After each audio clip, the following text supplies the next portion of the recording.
Shalom, saudara diberkati oleh Tuhan. Kali ini saya akan membahas tentang apa itu pengertian garam. Yang dalam Matius 5 ayat 13 dikatakan, "Kamu adalah garam dunia. Jika garam itu menjadi tawar, dengan apakah ia diasinkan?" Nah, saudara diberkati oleh Tuhan. Garam ini adalah bumbu dapur yang setiap hari kita temui dan setiap hari dipakai untuk masakan dan kita makan ya. Jadi kalau berbicara tentang garam, maka bukanlah hal yang asing. Namun pengertian garam di sini adalah dalam konteks Yesus berbicara bahwa daerah Israel itu adalah daerah yang memiliki laut terendah di dunia, yaitu Laut Mati, di mana banyak garamnya. Di situ orang akan mengapung dan orang tidak mungkin tenggelam, sebesar apapun tidak mungkin tenggelam. Saya berkali-kali ke sana dan bersama para peserta biasanya mengapung, dan Laut Mati ini mengairi dua negara, yaitu negara Jordania atau ibu kotanya Aman, dan negara Israel dengan ibu kotanya Yerusalem. Nah, Yesus berbicara garam di sini bukan seperti garam dapur ya, sehingga kalau dikatakan bahwa dengan apakah ia diasingkan lagi, maksudnya bahwa garam itu berbentuk seperti garam batangan. Jadi misalnya masak ikan, dicelupkan. Lalu kalau rasanya sudah asin, ditarik lagi, disimpan lagi. Besok kalau masak sayur, dicelupkan lagi. Nanti ditarik lagi, disimpan lagi. Besok masak misalnya sayur lagi, dicelupkan lagi. Masak ikan lagi, masak daging lagi, dicelupkan lagi. Nah, sampai garam itu kehilangan asinnya. Nah, itu yang dikatakan oleh Yesus, jika garam itu menjadi tawar. Jadi bukan seperti garam yodium yang kita miliki, garam sasetan itu, tapi garam batangan yang dimasukin, lalu terasa asin, diangkat lagi, disimpan. Besok masak sesuatu lagi, dilakukan hal yang sama. Nah, saudara-saudara, kata garam itu berasal dari bahasa Yunani, yang dipakai di sini adalah kata halas. Kata halas ini merujuk kepada bumbu penyedap rasa makanan. Biasanya orang bilang kalau tidak ada garam maka hambarlah makanan. Jodohnya jauh. Tapi kalau kelebihan garam, keasinan, biasanya dibilang sudah pengen nikah. Nah, oleh karena itu garam ini bisa dipakai sebagai idiom atau lelucon yang menghibur atau memberikan suatu pengertian di balik suatu makna. Nah, kalau begitu apa fungsi garam? Yang pertama, fungsi garam adalah mencegah kebusukan. Ikan yang dibelah, lalu dikasih garam, diawetkan, disimpan di kulkas. Mungkin besok atau lusa baru kita masak. Jadi garam itu mencegah kebusukan. Supaya tidak busuk, dikasih garam. Di kampung saya di Tablolong, karena di tepi pantai, dulu saya masih kecil, masih SD, SMP, pergi mancing, nanti dibelah, dibersihkan, lalu dikasih garam, besoknya baru dibersihkan, lalu dijemur. Jadilah ikan kering, ikan asin. Lalu garam itu yang kedua berfungsi sebagai mengasinkan. Artinya bahwa sesuatu yang tidak punya rasa, memiliki rasa yang bisa dimakan, bisa dinikmati. Kalau tidak ada rasa asin, maka kita sepertinya makan sesuatu yang hambar, yang malas untuk dimakan, malas untuk ditelan, malas untuk dikunyah, bahkan malas untuk lebih baik lapar daripada makan sesuatu yang hambar. Bahkan kalau tidak ada garam, masakan yang demikian bisa kita marah-marah. Yang ketiga adalah fungsi garam, yaitu mengawetkan. Mengawetkan artinya bahwa menahan kebusukan, menahan kehancuran, menahan sesuatu yang bisa cepat busuk. Jadi mengawetkan artinya bahwa tetap utuh, tetap mempertahankan fungsi aslinya, mana aslinya, tetap mempertahankan rasanya, atau tetap mempertahankan apa yang menjadi ciri khas dari makanan itu. Lalu yang keempat, fungsi garam adalah mencegah basa atau licin. Saudaraku, pada waktu itu belum ada kain pel atau wipol yang membersihkan segala macam yang cepat. Oleh karena itu, tempat yang basah, khususnya di pelataran bait Allah, itu ditaburkan garam supaya cepat kering. Yang kelima, fungsi garam adalah membersihkan makanan seperti daging.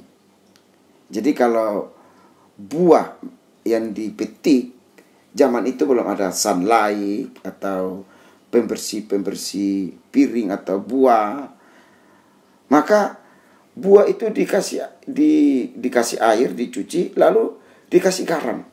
Nah, itu kumannya mati, lendir-lendir yang ada juga hilang, bahkan sesuatu yang tidak baik itu mati karena adanya garam itu. Lalu fungsi yang ketujuh,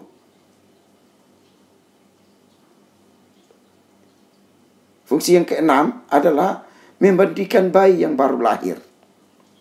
Ya, zaman dulu belum ada lotion ya, baby lotion segala macam. Sehingga air itu ditambahkan sedikit garam. Supaya kulit bayi itu tidak berlendir, bersih. Dan yang terakhir adalah fungsi garam adalah mempercantik. Ada satu produk di Israel yang terkenal namanya ahava. Nah, ahava ini adalah produk kecantikan yang cukup terkenal dan agak mahal, yaitu mempercantik. Jadi, saudara-saudara, ternyata garam ini banyak fungsinya. Selain itu juga ada fungsi yang ya dibilang mitos juga tidak, tetapi kenyataan. Biasanya garam itu untuk mengusir ular. Nah, kalau mengusir ular di sini berarti identik ular di sini adalah setan. Jadi biasanya kalau orang camping atau pramuka, di tenda itu dikelilingi dikasih garam supaya ular tidak datang. Nah, jadi kalau ular dianalogikan dengan setan, maka garam ini sama dengan mengusir setan. Nah, saudaraku diberkati oleh Tuhan, jika sebegitu banyaknya fungsi garam, maka apa yang kita pelajari dari apa itu garam? Kata garam yang dikatakan Yesus, "Hendaklah engkau menjadi garam," adalah kalimat, bukan kalimat, sekali lagi, bukan kalimat imperatif atau kalimat perintah.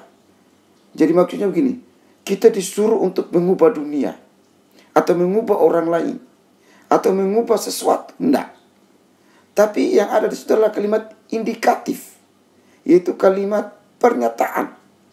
Jadi kalau kalimat bukan kalimat imperatif, berarti tidak ada satu perintah khusus. Tetapi karena kalimat indikatif menunjukkan bahwa orang percaya harus menjadi sebagaimana Allah telah menciptakan manusia. Jadi dengan keberadaan diri sendiri, itu seharusnya bisa merubah sekeliling. Karena kita ini garam yang mengawetkan, yang mempercantik, mengusir setan, membersihkan makanan, mencegah basa, mencegah kebusukan, mengasingkan, seperti memuluskan atau memandikan bayi. Nah, itu yang disebut dengan fungsi garam sebagai indikatif. Jadi jangan bermimpi sesuatu yang besar, yaitu kita mengubah dunia. Tapi diri kita ini dulu yang harus menjadi berkat, mengubah diri kita. Dan dari diri kita yang telah diubah ini sesuai dengan gambar Allah, sesuai dengan potret Allah, memiliki karakter Kristus, orang melihat, oh, ini disebut dengan orang Kristen. Oh, ini disebut dengan anak Allah. Sehingga ada slogan berkata bahwa tidak semua orang dipanggil menjadi pendeta, tetapi semua orang dipanggil menjadi garam dunia. Tidak semua orang dipanggil menjadi pendeta, tapi semua orang dipanggil minimal menjadi garam dunia yang mempunyai fungsi seperti tadi. Jadi dengan demikian, saudara-saudara, tugas orang percaya adalah seperti garam yang selalu menyenangkan. Di mana-mana itu disukai. Ada kelebihan-kelebihan khusus yang memang orang lain tidak punya. Itulah yang diwartakan melalui dirinya, melalui perkataannya, melalui perbuatannya, sikapnya, lirikan matanya, kerjaannya, jobnya, kedudukannya, profesinya, hidupnya, perkataan yang manis, yang indah, lembut, mewartakan kemuliaan Allah, tidak kompromi dengan dosa, tidak kompromi dengan dunia yang jahat, tidak kompromi dengan sesuatu yang disebut korupsi, nepotisme, sesuatu yang disebut yang kejahatan, moral yang tidak benar. Artinya bahwa kita ditugaskan untuk menjadi garam yang menyenangkan. Dimanapun kita berada, Tuhan tuntut. Jangan terlalu bermimpi mengubah dunia, tapi diri kita yang berubah. Lalu orang melihat Kristus dalam diri kita, sehingga diri kita itu di mana-mana disenangkan. Kita membawa damai, kita membawa diri sebagai anak Allah, kita rajin, kita cekatan, kita mahir, kita sopan, kita lemah lembut, kita teratur tutur katanya, kita menunjukkan orang yang beriman, memiliki Kristus, bahkan kita menjadi orang yang selalu jadi berkat, penolong bagi orang yang susah tatkala ia membutuhkan. Nah, inilah disebut dengan fungsi garam.